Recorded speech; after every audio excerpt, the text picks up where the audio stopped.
Bonjour à tous et soyez les bienvenus sur Cuisine Rapide. Aujourd'hui, je vais vous montrer comment réaliser cette quiche avec une pâte à pain. Vous allez voir, recette de malade, extrêmement facile à réaliser. Alors si vous venez tout juste d'arriver sur la chaîne Cuisine Rapide et que vous n'êtes pas encore abonné, je vous invite à le faire en cliquant sur le petit bouton qui vous attend juste en bas de la vidéo, c'est marqué en rouge s'abonner.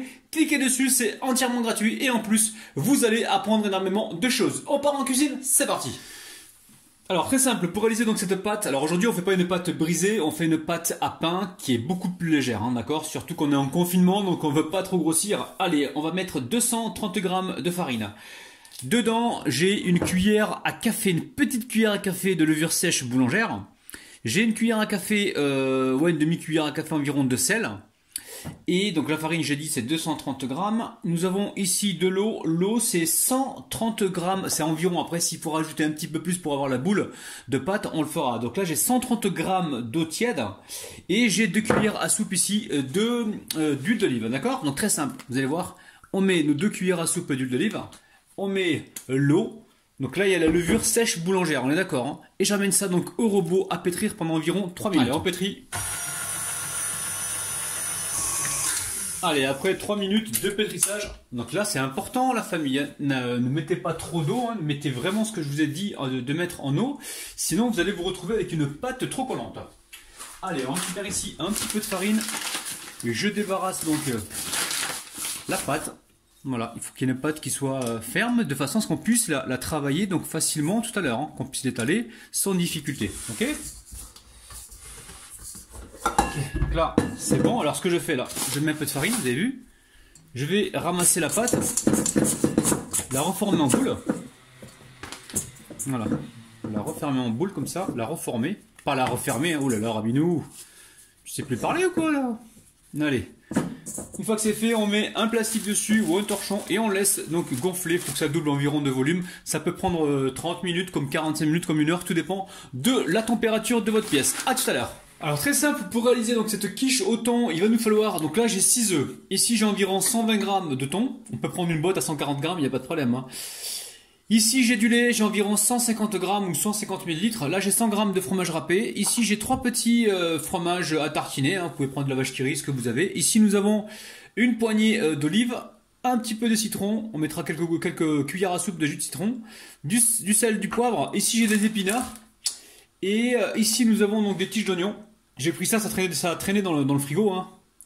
Ici j'ai une petite carotte râpée, du gingembre frais, tomates cerises, j'ai 2 belles poignées. Ici j'ai un oignon que je coupe en petits cubes et là j'ai également des poivrons. Donc là si vous voulez c'est une recette de quiche au thon maison mais avec les restes du frigo. Vous allez voir c'est une recette de évidemment ouf. La recette est délicieuse et en plus très facile. Donc là je prends une fourchette, je viens battre les œufs comme ça rapidement. En même temps je viens verser le lait. Donc 150 ml ou 15 centilitres ou environ 150 grammes. Une fois que c'est fait, je vais mettre du sel, donc sel gris, hein. Sel gris de Guérande. Je mets voilà, une pincée, hein, parce que attention, hein, le thon est salé, le fromage aussi. Donc là on met le poivre. On va venir mélanger. Une fois que c'est mélangé comme ceci, ici je récupère les miettes de thon, donc le thon nature, hein. Après si vous avez du thon à la tomate ou quoi, vous pouvez toujours l'utiliser, il n'y a pas de problème, hein.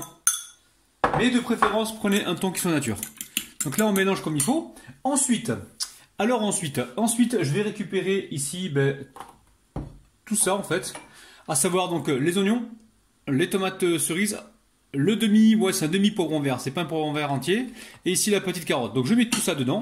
C'est simple comme bonjour, hein. Vous allez voir, recette à faire pendant le confinement. Ça va vraiment vous simplifier le truc et vous allez pouvoir le faire après le confinement. Quand on va reprendre le travail, ça va vraiment vous aider, vous allez gagner du temps. Tout est dans l'organisation les amis, hein. La pâte, vous pouvez la préparer la veille. Il n'y a pas de problème, même si elle reste toute la journée sur le plan de travail bien couverte, il n'y a aucun problème, ça ne change rien du tout. Donc voilà, ici on mélange. Après, je récupère ici le gingembre. Alors vous en mettez pas, hein, ça dépend si vous aimez ça ou pas. C'est le seul épice que je vais mettre dedans. Après, vous pouvez mettre du paprika si vous voulez, vous mettez ce que vous voulez. Mais attention, quand vous allez mettre du paprika, ça va changer la couleur de la quiche, hein. Donc si vous voulez avoir exactement le même résultat que moi, restez plutôt sur le gingembre. Et en plus, c'est très très bon pour la santé, hein. Allez, je coupe les oignons tiges. C'est la mère Michel qui a perdu son chat. Arrête un peu, connerie, hein. Bon, je suis parti dans mon délire encore une fois. Revenons le mouton. Donc là, je coupe avec les ciseaux pour éviter de salir une planche. Bon, si vous connaissez la suite de la mère Michel, qui a perdu son chat, pas toute la chanson, mais juste celle qui vient après, parce que j'ai un trou de mémoire là. C'est la mère Michel qui a perdu son chat, qui lui rendra... Je sais pas, je suis bloqué. Donc, si vous avez la réponse, les amis, hein, je compte sur vous, laissez-moi ça en commentaire. Allez, on mélange comme il faut. Et on mettra donc les autres ingrédients une fois qu'on en aura étalé la pâte, hein, d'accord? Vous avez vu, hein, belle couleur, on va se régaler. Hein. Alors, la pâte, regardez, elle a gonflé un petit peu. En fait, elle a même doublé de volume, hein. Vous voyez pas, mais elle a vraiment doublé de volume. Je vais la fariner, la dégazer. Donc moi, j'ai mis ça dans un four qui était éteint. Un four éteint depuis un bon moment. Hein. Le four était tiède, donc ça a permis la pousse assez rapide. Allez. Vous voyez, on a une jolie pâte. Hein. Alors, hop, on la dégaze, on farine le plan de travail. Donc fariner correctement pour éviter que ça colle. Alors pourquoi j'utilise la pâte à pain? Vous allez me dire, ouais mais c'est pas ça la quiche, il faut faire la pâte à briser. Je sais, mais j'ai envie de faire un truc léger. Vous imaginez, vous êtes en confinement.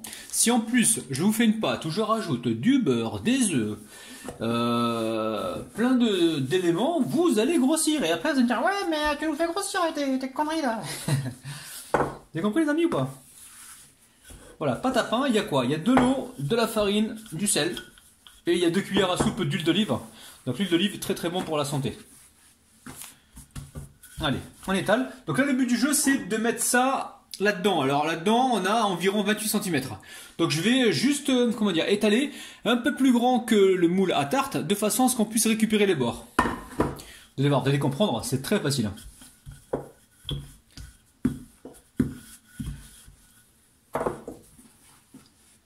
Alors, une fois que la pâte est réalisée, on va venir ici la plier. Ok, et on va la mettre dans notre moule. Le moule ici, faut le beurrer les amis. Hein.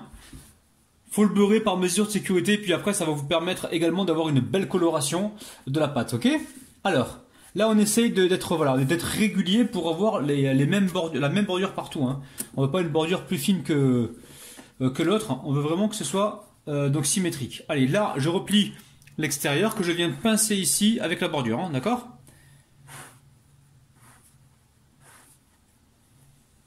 Allez, vous avez vu, hein, hop, je prends la fourchette, je fais des pics.